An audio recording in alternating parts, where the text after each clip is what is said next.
All right, so let's kind of ditch all the usual noise we hear every year around New Year's resolutions and dive into something a little different for this deep dive. Sounds good. I was looking through some material, and I stumbled across this snippet from a Spanish-language Christian sermon. Oh, wow. And this is from December 30th, 2024. Okay, so right before the new year?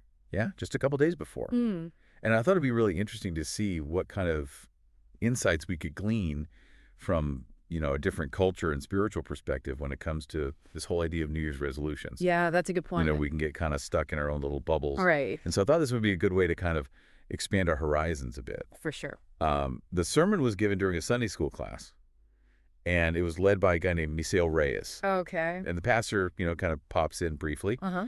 But what I thought was really cool about this sermon was that instead of just, talking at the class, Misael really engaged them.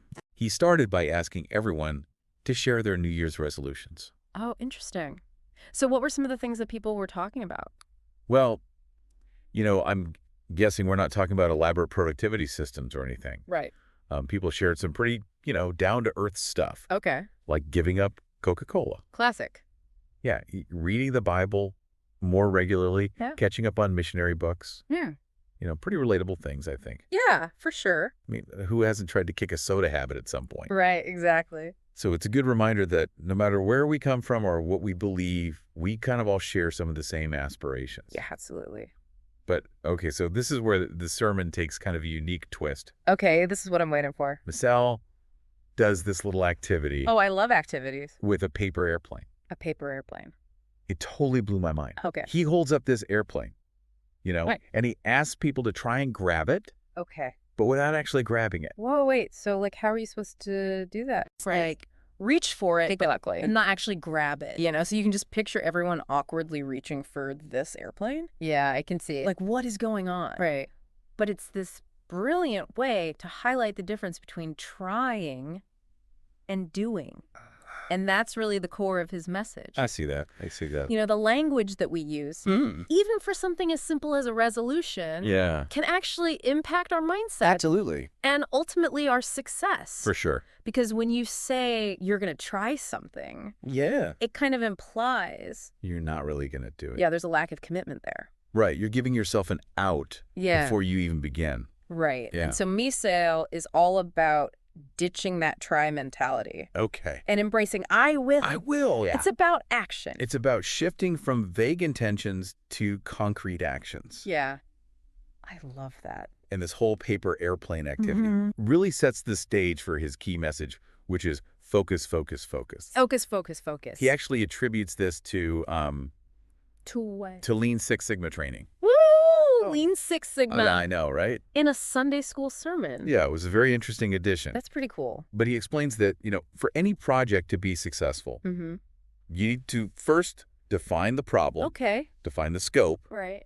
and then zero in on that one key goal. Okay. So no more, spreading ourselves too thin. Right. We're trying to tackle all these things at once. Focus. Focus. Focus. Exactly. Very good. But here's where the sermon takes a really interesting turn. I'm listening. Misael's central recommendation for a powerful resolution Mm-hmm. is striving to be more like Jesus. Oh, wow. Okay. So he's basically saying that true change, Yeah. the kind that really sticks, Mm-hmm. comes from aligning ourselves with a greater purpose. Okay.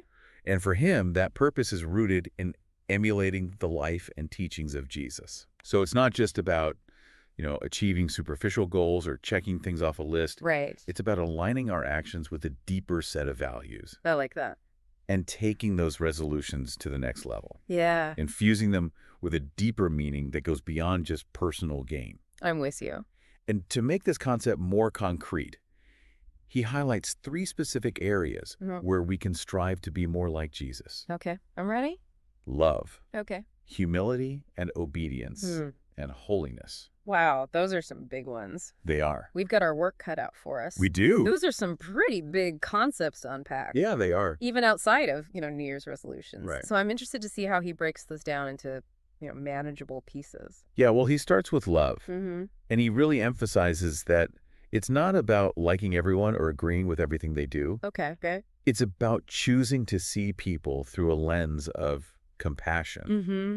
even when they're difficult to deal with. Right. And I think that's a really important distinction because sometimes we confuse love with approval or acceptance. But true love goes beyond that. Yeah. It's about recognizing the inherent worth of every individual, regardless of their actions or their beliefs. Absolutely. You know, it reminds me of that saying, love the sinner, hate the sin. Yeah. You can disagree with someone's behavior without writing them off as a person. Right. It's a tough balance, for sure. It is. But it's crucial if we're aiming for that Christ-like love. And, he also makes it clear that this kind of love isn't passive. Right. It's not about, condoning harmful behavior or staying silent in the face of injustice. Yeah. Sometimes love requires us to speak up, to challenge, to Right. hold others accountable, Yeah. even when it's uncomfortable. Yeah, for sure. And that takes a lot of courage It does. because, it's so much easier to just stay silent or avoid conflict. Yeah, or just walk away.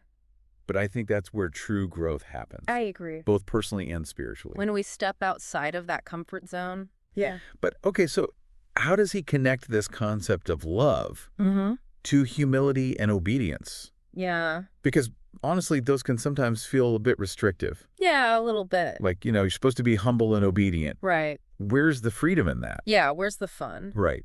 Well, he actually frames obedience not as blind adherence to rules, Okay. but as a surrender to a higher authority, acknowledging that our own understanding is limited. Right. So it's about letting go of that ego-driven need to be right all the time and accepting that we might actually learn something by surrendering to a power greater than ourselves. Yeah, it's like stepping out of the driver's seat. Exactly. And letting someone else navigate. Yes. Trusting that they know a better route. Right, because they've got like the map or the GPS, Right. and we're just like along for the ride. Exactly. But hopefully it's a good ride. Right. And so how does this relate to serving others? Well, he connects obedience to humility and service, suggesting that, true resolutions often involve putting others first. It's about shifting our focus from what's in it for me to how can I make a difference? Okay, so like kind of rewiring our brains. A little bit. To find joy in serving others. Exactly, because it's not always easy or natural. No, it's not. But it can be really rewarding. Right, and that brings us to holiness. Okay, the big one. So how did Misael address that one? He describes holiness as living in a way that reflects our spiritual citizenship. Okay. Our belonging to a kingdom that goes beyond earthly boundaries. And he uses this really beautiful analogy of, like distinct cultures coexisting within a city. Oh, wow. Each with its own unique customs and values. Okay, I like that. Right, so we're called to be different, to stand out from the crowd, but not in a way that's like arrogant or isolating, but in a way that reflects the light and love of Christ. Okay, so being in the world but not of the world. Exactly. And holding on to our values even when they clash with the mainstream. Yeah, and that can be tough. It can be really tough. Especially in a world that's constantly pressuring us to conform. Right, and to chase material success. Yeah, and he acknowledges that challenge. Okay. And he emphasizes that we can't achieve holiness on our own. Right. It's not about willpower or self-discipline. It's about surrendering to God's will. Okay. Allowing that transforming power to work within us. So it's like we're partnering with a divine architect. Yeah, I love that. Allowing them to reshape our hearts and minds. Mold us into vessels of love and grace. Yeah. Wow, that's a powerful image. It is. And he's also clear that this process of transformation isn't a one-time event. Right. It's an ongoing journey. A daily choice. Yeah. To align ourselves with God's will, to seek guidance, and to resist the temptations that pull us away from our true purpose. It's like waking up every morning and saying, okay, today I choose to be more like Jesus. Yeah. Today I choose to love unconditionally, to serve humbly, and to walk in holiness.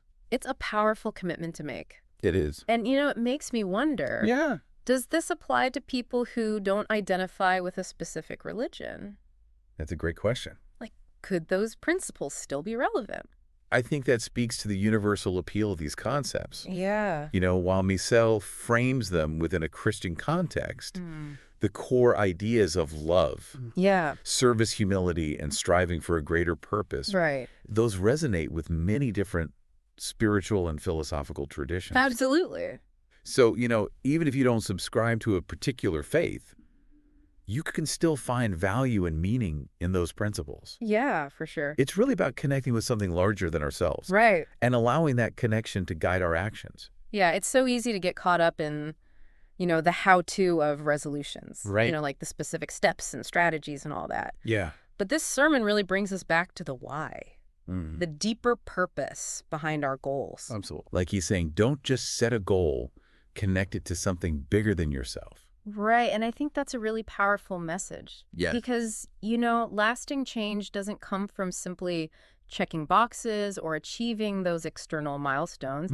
It's about aligning ourselves with something that truly resonates with our core values and aspirations. And, that concept can be applied whether you subscribe to a particular faith or not. Absolutely. It taps into that universal human desire for meaning and purpose. Right. And I think that's what makes this sermon so compelling, even if you're not coming from a religious background. Yeah, I agree. It offers a framework for thinking about personal growth that goes beyond just self-improvement. Right. It's about becoming the best version of ourselves. Yeah, and he doesn't shy away from the fact that this is a challenging path. No, he doesn't. He uses words like submit, resist, purify. Right. Words that definitely suggest effort and intentionality. Yeah, it's not a passive thing. Right. It's not about passively waiting for transformation to happen. No. It's about actively pursuing it. Yeah, making that choice. Yeah, so it's about making a conscious choice to align ourselves with that greater purpose, to fight against those temptations that lead us astray, to continually strive for that spiritual growth, however we define it. Right. And he also emphasizes that we can't achieve this transformation on our own. Yeah. We need to draw on something larger than ourselves. Right. Seek guidance and support along the way. It's like we're stepping into a dance. I like that. Allowing ourselves to be led by a partner who knows the steps, trusting that they'll guide us through the twists and turns. Right. Whether that partner is a higher power, community, or even an inner wisdom, it's about embracing that support system. That's beautiful. So as we head into this new year, let's remember those nuggets of wisdom. Yeah. We pull from this unexpected source, ditch the try, Okay. embrace decisive action, Got it. and focus, focus, focus. I love it.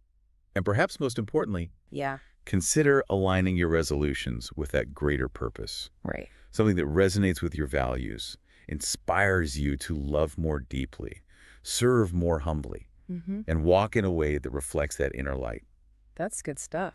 Wow. Who knew we'd find such profound wisdom in a Sunday school sermon? Right. It just goes to show that inspiration can come from the most unexpected places. Absolutely. And as you step into this new year, I'd leave you with this question to ponder. Okay. Could aligning your resolutions with a greater purpose, even a spiritual one, lead to more meaningful and lasting change?